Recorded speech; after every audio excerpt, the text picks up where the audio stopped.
नमस्कार, स्वागत है आपका हमारे खास कार्यक्रम एक्सपर्ट स्पीक्स में। इस कार्यक्रम में हम बात करते हैं विभिन्न क्षेत्रों से जुड़े एक्सपर्ट से जिन्होंने अपने क्षेत्र में बेहतरीन कार्य किए हैं। आज हमारे साथ है ड्रीमलैंड पब्लिकेशन नई दिल्ली के प्रोप्राइटर श्री वेद चावला। मौजूदा डिजिटल एरा में जो पढ़ाई ऑनलाइन हो रही है, तो ऐसे में लोगों की किताब पढ़ने की आदत में क्या बदलाव हुए हैं, भविष्य को देखते हुए ड्रीमलैंड पब्लिकेशन की क्या तैयारियां हैं और क्या प्लान्स हैं। एक्सपर्ट स्पीक में आज हम श्री वेद चावला से ऐसी कई बातों पर चर्चा करेंगे। एक्सपर्ट स्पीक्स में आपका बहुत बहुत स्वागत है वेद चावला जी। धन्यवाद। वेद चावला जी, सबसे पहले हमें अपने बारे में और अपनी कंपनी के बारे में बताइए। मुझे भी खुशी है आपके चैनल में अपने विचार प्रकट करने के बारे में। मैं पब्लिशिंग से और भारत की शिक्षा के बारे में काफी कुछ अपने एक्सपीरियंस जो है मैं आपके साथ शेयर करना चाहूंगा, और मैं चाहूंगा कि आम जनता तक भी इस पब्लिशिंग इंडस्ट्री पर रोशनी पड़े और पब्लिशिंग की शिक्षा के क्षेत्र में क्या अहमियत है, इस बारे में मैं जरूर अपने विचार प्रकट करना चाहूंगा। ड्रीमलैंड पब्लिकेशन किस तरह की किताबों का प्रकाशन करता है? मैं किताबों की क्वालिटी और कंटेंट और डिजाइनिंग पर बहुत ज्यादा ध्यान देता हूँ, स्पेशली प्रिंटिंग पर और उसकी सजावट पर।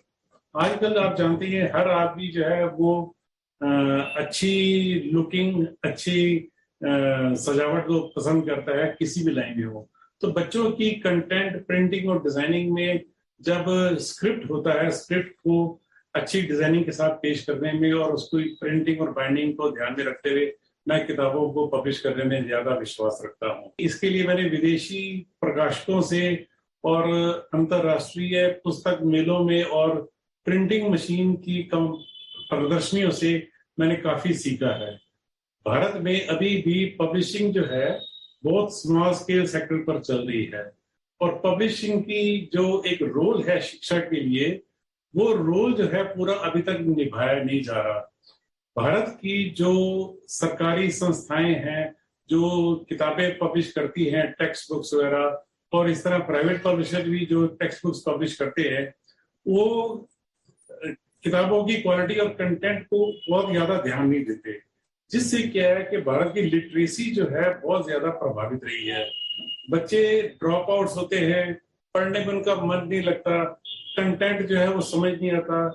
टीचर कहता है बच्चों ये होमवर्क घर से करके आना, बच्चा जैसे तैसे करके, चाहे वो गाइड की हेल्प ले, कोचिंग की, ट्यूशन की हेल्प ले, तो वो एजुकेशन में उतना एक निपुण नहीं हो पाता जिस तरह उसको होना चाहिए। ये जो एक दुविधा है भारतीय शिक्षा क्षेत्र को, इसने बहुत बुरी तरह घेरा हुआ है। मैं चाहता हूं किताबों की क्वालिटी ऐसी हो जिसको बच्चा पढ़ने में उसको खिलौने की तरह डील करे, उसको पढ़े, समझे और उसको दिल से, प्रेम से उसको पढ़ने की कोशिश करे। जो युवा पीढ़ी है वो टीचर बनने की तरफ आकर्षित नहीं हो रही है, जिससे टीचरों की भारी कमी है सरकारी स्कूलों में भी और प्राइवेट स्कूलों में भी। अच्छे योग्य शिक्षक नहीं मिल रहे हैं जो बच्चे को बड़े इंटेलिजेंटली तरीके से बच्चों को पढ़ा सके। वेद चावला जी, डिजिटल एरा आने से बुक रीडिंग में आप किस तरह के बदलाव देख रहे हैं? देखिए, डिजिटल एरा जो आ गई है, नो डाउट मोबाइल या बाकी जो गैजेट्स हैं वो काम कर रहे हैं, पर वो एक एक्स्ट्रा फीचर है, एडिशनल फीचर है। किताबों की जो अहमियत है प्राचीन काल से लेके और आज तक, किताबों के रोल को शिक्षा में कभी भी इग्नोर नहीं किया जा सकता। जितनी इन्वेस्टमेंट डिजिटल एरा में की जा रही है, उतनी अगर इन्वेस्टमेंट प्रिंटिंग और बढ़िया किताबें छापने के लिए की जाए, तो भारत जो है वो टॉप 10 लिटरेट कंट्रीज की लिस्ट में अगले ही साल आ सकता है। मैं चाहता हूं कि किताबों की इंपॉर्टेंस जो आज वर्ल्ड में, अमेरिका, जापान, चाइना में जितने भी चाहे आईपैड्स आए हैं या ई बुक्स आई हैं, वो अपनी एक छाप छोड़ने में बिल्कुल फेल रही है। दोबारा जो है बच्चे और इवन एडल्ट वेस्ट भी जो है प्रिंटेड बुक्स को ही अपना एक ज्ञान बढ़ाने के लिए सबसे बढ़िया साधन मानते हैं। आजकल पब्लिकेशन सेक्टर में क्या नया बदलाव देखने को मिल रहा है? ड्रीमलैंड पब्लिकेशन में आपने क्या क्या नए बदलाव किए हैं? ऐसा है, इंडिया का जो पब्लिशिंग सेक्टर और प्रिंटिंग सेक्टर दोनों ही बड़े ही स्मॉल स्केल सेक्टर में चल रहे हैं, जबकि विदेशों में, चाइना, जापान, अमेरिका वगैरह में ये लोग बड़े बड़े कॉर्पोरेट हाउसेस के अंडर उनके फ्लैगशिप में ये हाउसेस चल रहे हैं, जो वहां चल रहे हैं, जो वहां पर उनकी जो इम्पोर्टेंस है लिटरेसी स्प्रेडिंग में और बच्चों को शिक्षित बनाने में एक बहुत अहमियत रोल अदा करती है। वहां के जो ऑथर हैं वो लाजवाब कंटेंट इजी टू अंडरस्टैंड बनाते हैं, करते हैं। ये चीज इंडिया में एक अभी तक बिल्कुल ना के बराबर है। मैं चाहता हूं कि इंडिया के क्षेत्र में, जहां इंडिया के एक बहुत बड़ा देश है, यहाँ 15.5 लाख स्कूल हैं, 35 करोड़ बच्चे हैं और लगभग आप ये देखिए कि पर बच्चा भी 6 से 7 हजार रुपया पर साल किताबों पर और कॉपियों पर, पेपर स्टेशनरी पर खर्च करता है। तो 2.5 लाख करोड़ का मार्केट है जो सामने पड़ा हुआ है, जिसको किसी भी उद्योगपति ने या किसी भी वेंचर कैपिटलिस्ट ने नोटिस नहीं किया। नो डाउट कि मोबाइल या ऑनलाइन एजुकेशन का बहुत ज्यादा आजकल शोर मच रहा है, पर मोबाइल और ऑनलाइन एजुकेशन से बच्चों की ज्यादातर आंखें खराब हो रही हैं।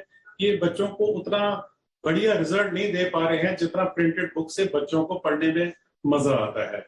आज हिंदुस्तान का मार्केट 2.5 लाख करोड़ का तो स्कूल का टेक्स्ट बुक का मार्केट है। बाकी जो जनरल स्कूल जो लोग अपनी नॉलेज के लिए जो किताबें खरीदते हैं, 40-50 हजार करोड़ का वो मार्केट है।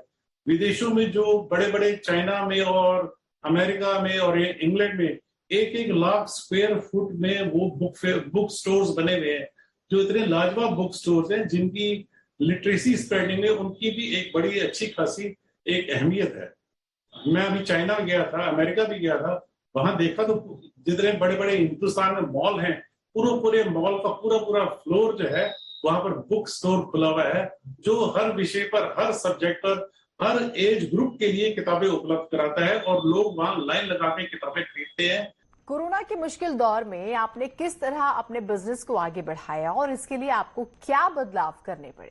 देखिए, कोरोना काल में हमें सबसे बड़ा एक अनएक्सपेक्टेड रिजल्ट ये मिला कि हमारी किताबें अमेजोन पर और दूसरी फ्लिपकार्ट वगैरह वेबसाइटों पर बड़ी धूमधाम से, बड़े अच्छे टर्नओवर के साथ हमारी बिकी है। ये बड़ी हमारे लिए बड़ी हैरानी वाली बात थी। जहां कोरोना काल में बच्चे घर बैठे हैं, तो बच्चों के लिए पेरेंट्स ने एक्टिविटी बुक्स और knowledgeable books, general knowledge books और कलरिंग बुक्स वगैरह को काफी अच्छी क्वांटिटी में उनको खरीदा है और बच्चों को पढ़ने में उनको व्यस्त कराया। बजाय कि बच्चा सारा दिन यूट्यूब पर मोबाइल देखे या और दूसरी पिक्चरें देखे, बच्चे को उस तरीके से व्यस्त कराया गया। पजल बुक्स बहुत बिकी हैं हमारी और कोरोना काल में बल्कि हमें फायदा हुआ है, नुकसान नहीं। वेद चावला जी, बुक्स के अलावा बच्चों के लिए और किस तरह के प्रोडक्ट्स हैं जो आपकी कंपनी बनाती है? बच्चों के लिए प्लानिंग ये है, अभी तो हम बच्चों के लिए जनरल बुक्स भी छाप रहे हैं और टेक्स्ट बुक्स भी छाप रहे हैं। फ्यूचर में हम बच्चों के लिए ना प्लेवे टाइप की किट्स बना रहे हैं, जैसे फ्लैश कार्ड्स हैं, पजल टॉयज हैं, इस किस्म की जो है एक्टिविटी बुक्स हैं, जिसको करने से बच्चे को मन भी लगा रहता है। वो अगर घर में बैठा हुआ है तो उसका रुझान बार बार मोबाइल देखने की बजाय वो इस तरीके से ज्ञान में और अपने आप को बिजी रखने में ज्यादा वो व्यस्त रहता है और उसको एंटरटेनमेंट भी मिलता है और नॉलेज भी बढ़ती है। इसकी हमारी प्लानिंग चल रही है, जिस पर काम चल रहा है सारा। वेद चावला जी, भविष्य को देखते हुए ड्रीमलैंड पब्लिकेशन की क्या नई तैयारियां हैं? खासकर इस डिजिटल एरा में क्या कुछ नया करने का प्लान है? मैं बस यही कहना चाहूंगा कि इस क्षेत्र को विकसित किया जाए। भारत सरकार की नई शिक्षा नीति में भी इवन भारत सरकार ने इतना भारी शिक्षा का बजट जो सैंक्शन किया है, उसमें उन्होंने किताबों के रोल को पूरा इग्नोर किया है, जिसका मुझे दुख है।